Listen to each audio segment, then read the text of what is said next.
জাতীয় রাজনীতির টানাপোড়েনের বাহিরে গিয়ে এক মানবিক সৌহার্দ্যের মুহূর্ত দেখা গেল রাজধানীর গুলশানে বিএনপি চেয়ারপারসনের কার্যালয়ে। সদ্যপ্রয়াত সাবেক প্রধানমন্ত্রী ও বিএনপি চেয়ারপারসন বেগম খালেদা জিয়ার মৃত্যুতে শোক জানাতে সেখানে উপস্থিত হন জামায়াতে ইসলামীর আমির ডাক্তার শফিকুর রহমান।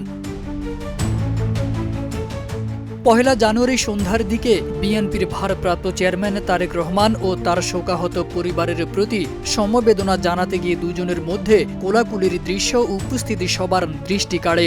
সামাজিক যোগাযোগ মাধ্যমে সেই মুহূর্তের ছবি ও খবর ইতিবাচক আলোচনার জন্ম দিয়েছে, যা রাজনৈতিক অঙ্গনেও ভিন্ন বার্তা দিচ্ছে বলে মনে করছেন অনেকেই।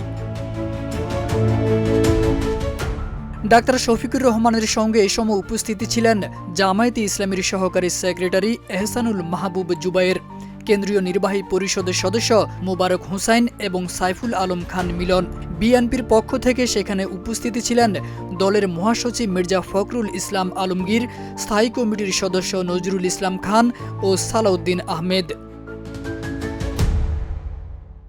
গত বছরের ৩০ ডিসেম্বর চিকিৎসাধীন বেগম খালেদা জিয়া শেষ নিঃশ্বাস ত্যাগ করেন। পরদিন জাতীয় সংসদ ভবন এলাকায় জানাজা শেষে তাকে তার স্বামী সাবেক রাষ্ট্রপতি শহীদ জিয়াউর রহমানের কবরের পাশে সমাহিত করা হয়। রাজনৈতিক বিভাজনের ঊর্ধ্বে উঠে এমন সমবেদনা ও সৌহার্দ্যের প্রকাশকে অনেকেই ইতিবাচকভাবে দেখছেন। এই মানবিক দৃশ্য রাজনৈতিক অঙ্গনে পারস্পরিক সম্মান ও সহনশীলতার নতুন বার্তাও দিতে পারে। তারেক আজিজ খান, প্রজন্ম ২৪।